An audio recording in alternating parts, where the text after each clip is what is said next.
Hello, welcome friend. My name is Annika and this is the Q&A video, and I'm going to answer a few questions I've gotten.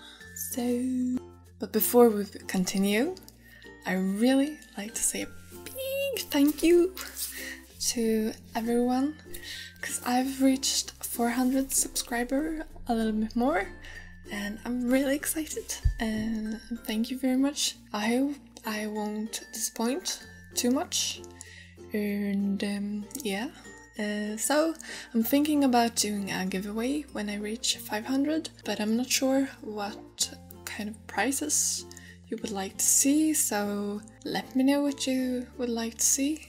It will be something that's international, so yeah, let me know what you would like to see as a prize for that. And let's continue with the questions, shall we? So, Baby I Love You Too asks, where do you get your ideas and inspiration from?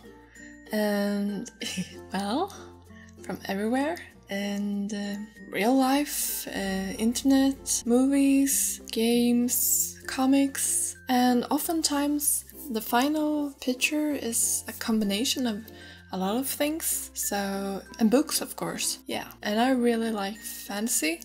I'm not sure if it really shows that much in my art, but I really love fantasy, so fantasy artists and movies and such really is a great inspiration, so yeah. And I know this sounds a little strange, but I also get inspired by myself, mainly when I go through my old sketches. I can find some treasures in my sketches that I kind of overlooked when I did them. So that's a kind of good way to get inspiration sometimes. Just go through your old stuff, and yeah, so that's kind of fun.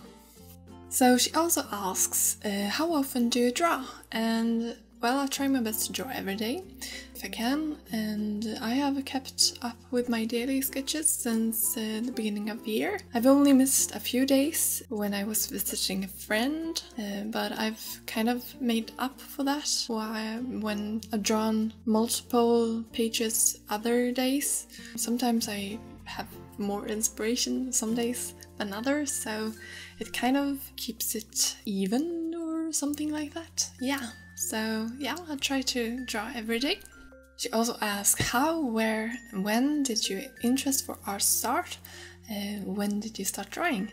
And as most children, I really like to draw, and it was a lot of fun. I wasn't really good, but I kept at it. And I also went to an art program in high school, kind of learned some basic things, which I've already lost, but I think some things have stuck. But I really didn't start taking art seriously until around 2007. It was after a really bad year, and my aunt was involved in a local art shop craft thing where I grew up, and something that is only open during the summer. It's called Café med Hantverk. And I was asked if I could join them, and they welcomed me, so ever since I have been a member, and we're open most of the summer, and I've been selling my art there ever since. So that's kind of when I started taking it seriously. Baby I Love You Too also asks, which art materials do you like the best? What have you tried, and how did you find your favorites? Well, that's quite hard to answer. I've tried quite a lot of things over the years, from pencil to graphite, graphite powder, acrylic paints, screen printing, digital art of course, and even some oils way back. I really want to try the oils again, because seems like fun, but one day.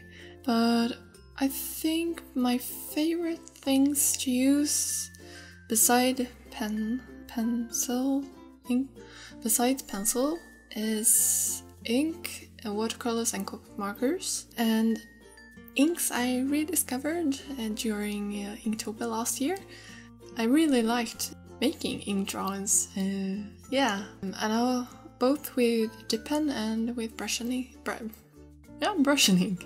Yeah, so I really have to try my best to do more, because yeah, as I said, it was a lot of fun, but yeah. And then we have watercolors, which I really don't remember where I first found out about or when I first tried them out. We did use them in high school, and I've taken an evening class a few years ago with watercolors, and although it can be a real struggle sometimes to use them, I really like them. So, and ink and watercolors goes well together, so I really need to try them more together, so yeah. And then we had the Copic markers, which I've known about for many years, but I've never tried them because I didn't know anyone in real life who had them, and they are expensive, and yeah. But I bought a few grays to start with to try them out, and I really like them, so I decided to buy the 72 set. I bought the B set, I think, in November, sketch markers, and I was heavily influenced by a lot of videos here on YouTube.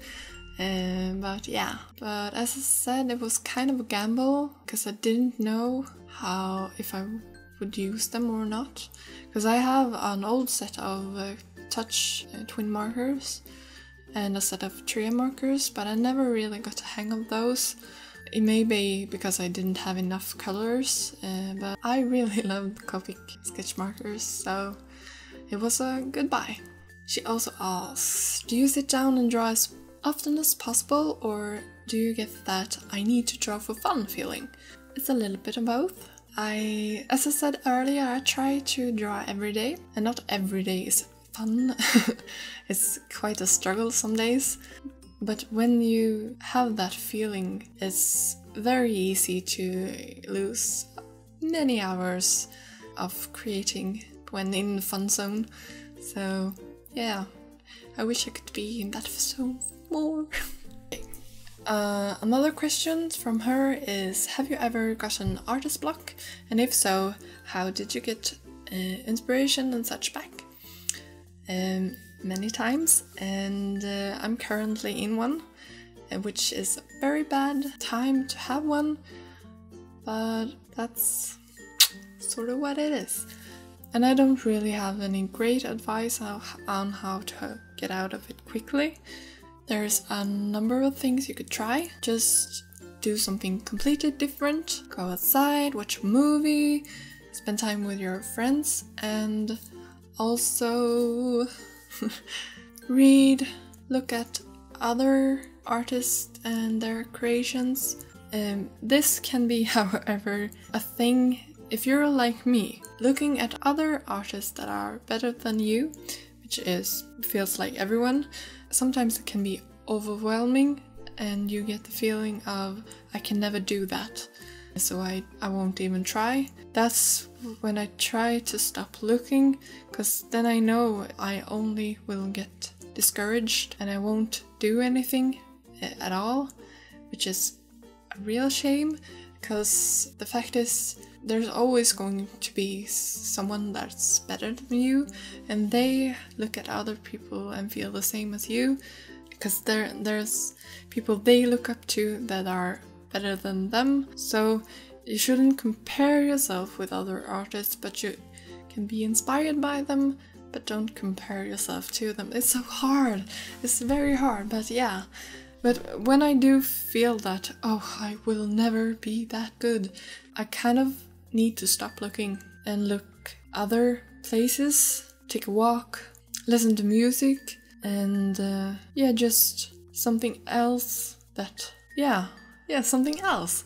Or do something creative, like sewing, sculpt, if you can, play music, if you can. So that's something to consider. When it's the sort of artist block when you don't have any ideas, it can be a good thing to ask for suggestions from your friends of things that you could draw. Sometimes you can use a random drawing generator. I've done that a few times and it can be quite fun. And another thing you could try, and it's actually worked quite well for me, is to actually, even though you have an artist block and you just don't feel like drawing at all, sit down with a piece of paper and decide that this is only for me, no one else is ever going to watch it, and just draw. Make silly things, ugly things, just do lines if you want, do scribbles, swirls, just fill an entire piece of paper with just spew it out, or just draw. Don't try to make things look good, just get it out. That has helped me quite a lot since I decided that I should take on paper. This is empty, but an entire paper, and this is one of those, I didn't feed it, but yeah, I filled this entire paper anyway and just moved on. Now I haven't shown you, so yeah, but I want to like some, and there's the Swinglish again, but I want to show that I don't have good days every day.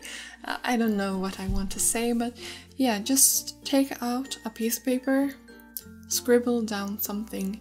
It doesn't have to be good, it doesn't have to make sense, it's just for you, and yeah, that's it. But don't throw it away. I am a believer of keeping things even though they didn't turn out right. The reason is simply because it might not be as bad as you think, and you can always come back, not to correct the picture, but to get inspiration from that picture and take it to a new one. And maybe it doesn't have to be the entire thing, but maybe there's a part that you really like that you can get inspiration from. Yeah, so please don't throw anything away. If you have to, like my friend Michaela, cross it out. Don't throw it away. Because it's also a thing to keep for the future, so that you can look back on it, see improvement, and see how much you have evolved. So yeah, but when it comes to making finished things, it's quite a little bit different, at least for me. If I have one of those I don't want to, then I can't really force myself. I can if I do this first things first. Well, you'll I hope you understand. You can do that, just spew whatever you want on the paper, and during the end, sometimes you kind of get your brain working and you kind of get back into the inspiration, and you can actually move on to something else, something that will be something finished. Sometimes that doesn't work either, so then the best thing to do is just lay it down and wait it out. Because sometimes you may not have had the right inspiration yet. Maybe you need to see something else to that's missing in order for you to finish the illustration or whatever you're working on. So yeah, I hope that makes a little bit sense. So that's something to consider, at least if you're ever in an artist block. Yeah, so on to the next question, which is, do you have any pets? Well, no. Me and my boyfriend live in a very small apartment and we can't have any pets at the moment, but hopefully when we can find something that's a little bit bigger, we can hopefully get a cat, because I really want a cat. But I do have a cat named Findus. He lives with my parents at their house in the countryside, something like that. And I cuddle with him and the other cats whenever we are there. But when me and my sisters grew up, we had a lot of animals. And my very first own pet was a budgie called Piret. And we have had a lot of dogs, cats, and we have had bunnies and hens and chickens, I don't know, ducks, and my mom even had a horse when we were very small. So I really love animals and I miss having a pet. Then we have a question from Panda Bonart, and she asks, what's your favorite form of art? I really like a lot of different forms of art, from everything traditional to digital. I love music, and I'm actually trying to learn how to play the guitar, and I really like sculpting and all other craft types of things, and so as long as I get to be creative, I'm pretty much happy. Then we have a question from Ditte Ross. She asks, how do you film your videos? What is your setup? What program do you use and how do you edit your videos? I will insert a clip of how the setup looks. It's over there, but you can't really tell. But I have an old broken tripod that I mount on my shelf over the desk with clamps to keep it from falling down, and I mount the camera on the tripod and then just hit record. The video is then upside down, but it's really easy to flip it over in Adobe Premiere Pro CC 2014, which I use because I have the Adobe subscription thing, so I have access to every Adobe program, but I use Premiere Pro for editing videos. I also use Audition to record and edit sound from my microphone, and when I do intros and such, I use After Effects. And when I have photos that I've scanned in or such, I edit the photo in Photoshop and also make the thumbnails for that in Photoshop as well. Now, it's hard to explain exactly how I edit my videos, but I might, if there's interest, do a kind of tutorial or link to some really good tutorials in the description. So check that out if you're interested or ask again. So that's every question I got so far. I hope that answers your questions. And yeah, what more should I say? And as I said, thank you very much for 400 subscribers and more. I'm really happy and I hope you will stick with me. I will try my best. As I said, I have been in sort of an artist block at the moment. That and some other things is why I haven't uploaded a video in a few weeks, but I will try my best to keep it on a weekly schedule, but things happened and yeah, but I will try. So now I'm pretty much exhausted from making this video and I'm very hungry, so I should probably stop. And next I hope to have a drawing video for you. And that's pretty much all I had to say for this video. If you have any questions, just leave them in the comments and I will try my best. Thank you very much for watching. I hope you see you next time.